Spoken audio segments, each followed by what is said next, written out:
Hello citizens and welcome to another video. My name is The Hero and today we're going to talk about the new Inside Out 2 movie. That's right, you guys have been asking for me to make a video about Inside Out 2 for a long time. The trailer dropped and I really just didn't know what to make. But now there's a theory that's been going around about Inside Out and in particular about Riley that I think this movie may touch on, but not fully. So the Inside Out 2 trailer dropped, and of course, we have to talk about it because it's been absolutely insane. So Inside Out 2 continues the story of Inside Out right where it left off. Riley is turning 13 and is coping with different new emotions that a normal teenager goes through. But what's interesting is that this trailer opened up more emotions that we would be getting in the sequel, and some of them point to a theory that I've had for years. So one of the biggest theories around Inside Out has been that Riley is gender neutral, or non-gender specific, which if you guys don't know what that means, just means that she really doesn't see herself as a boy or girl. And there are some facts to back this up, as I've had for years. And to be honest, I thought it was already kind of confirmed. So in the first Inside Out, if you don't remember, it shows the inside of other people's brains and what their emotions look like and who is their leading emotion. Riley's mom, her lead emotion is sadness, which also throws a new theory out there about why she is always sad, and then on her dad's side, his being anger as his lead emotion. There's more to touch on there for a different theory for another video, but I'll save that one for next time. But all in all, in that movie, we find out that everyone's emotions have a specific gender assigned to those emotions. Her dad's were all male, her mom's were all female. And this also leads into even characters that are Riley's age. For instance, Jordan, who has a crush on her, all being male, and the goth kid. Now, these were just some of the little things that I've noticed throughout watching this movie for years, because, you know, it's been almost 10 years since the first one. It feels like 2015 was like last year, and here we are in 2024.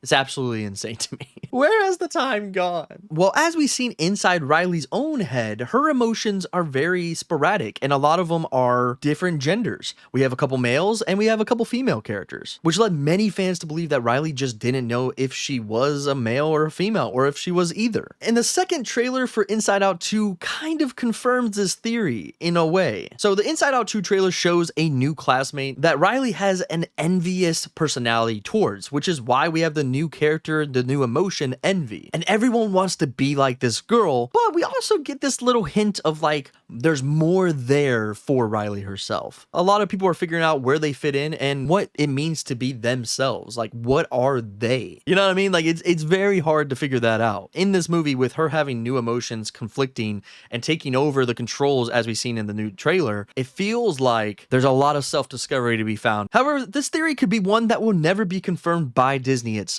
Previously, Pixar has confirmed fan theories that have pertained to their films in the past, and I think that's why I love theories so much, and that you can talk about these theories years later and they still be very interesting. Even if they do get debunked, it's still interesting to think about. But there's almost no chance that their parent company Disney would take a unsafe route in confirming that Riley is non-gender. I mean, literally from the outside, when that has happened in some of these Disney films, whether it was just shown on the side and not actually confirmed, it has always had some kind of backlash. But despite this, non-binary Riley has still been one of the most sought after theories for Inside Out, and one that even a lot of fans are still hoping to get confirmed. However, one of the new characters that was shown in the teaser trailer for Inside Out 2 could also confirm that this theory could be true. Anxiety was the first character to be shown on screen, and one that people pointed out immediately. Unlike the other 5 emotions in Inside Out, Anxiety is the first one that can be actually seen as a gender-neutral character. The character's voice sounds different in pitch and cadence, as well as Anxiety's hairstyle leans away from the typical gendered styles, embracing a genderless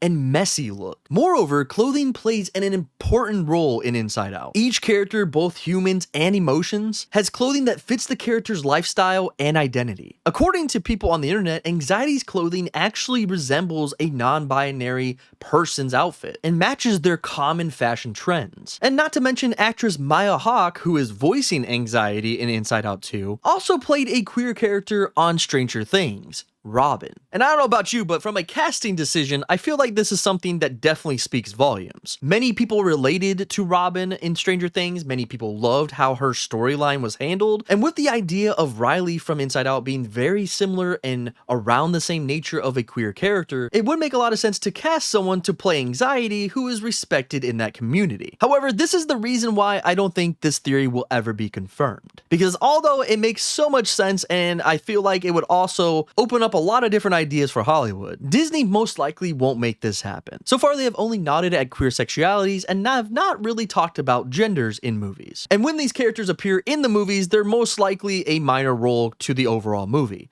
and sometimes only thrown in the background. And while Pixar tends to be more progressive in their material, they also have to answer to their parent company Disney, who likes to play it a little bit safe. And I mean, you can't really blame them for that, because at the same time, it's a business. If people aren't coming out to watch these movies, they can't make them. And all of this influences production companies like Disney and Pixar in making their movies, and why they do tend to take the safe route instead of the more progressive route. In a way, they're almost like forced to like hide the queer characters instead of making them the prominent features of the film, because honestly, at the end of the day, money speaks. And since Riley's only 13, that would be a very, very hard pill to swallow for a lot of parents. And right now you could be saying like, but Hero, we need this. And I agree. But at the same time, I also see from a business standpoint why this all doesn't make sense. I mean, let's be honest, as much as we want to progress as a society, especially in Disney and kid movies and stuff like that, the live action Little Mermaid was also bombed with bad reviews just because the main actress that was playing Ariel was black. I don't think we're at a point right now. And from a standpoint of where Pixar and Inside Out is one of the best Pixar movies that was ever created, I don't think this theory will come true in part 2, because I don't think they're going to want to stain the Inside Out persona,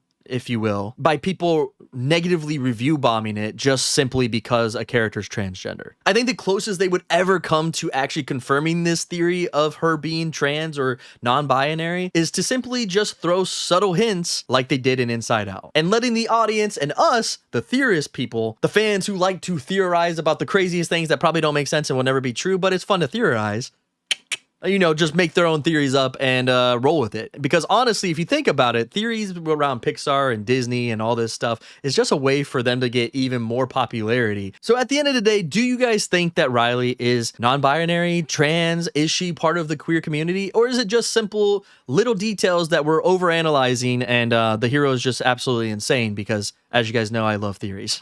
Let me know down in the comments below what you guys think, because I would really like to know your guys' thoughts on this. I think this is one of the coolest theories to ever come out of Disney. I think it's one of the coolest things surrounding Pixar, a company that is very focused on progressive thoughts and ideas and making things better. But I also love having the aspect of being coded, and I like the idea that only people that relate to that community will find it, and for them I feel like that's probably awesome. I feel like that's cool that you can see yourself in these characters, and I think that's why I love Disney and Pixar so much. I feel like they really don't need to come out fully, in my opinion. They really just need to keep doing stuff for that community and dropping those hints for them and letting them be the ones to pick up on it, while the normal mom and dad just see a movie that is good for their kids. But anyways, check out this video right here. If you love Disney theories, you'll probably like this one as well as check out this playlist, because again, it's me. You're gonna love it.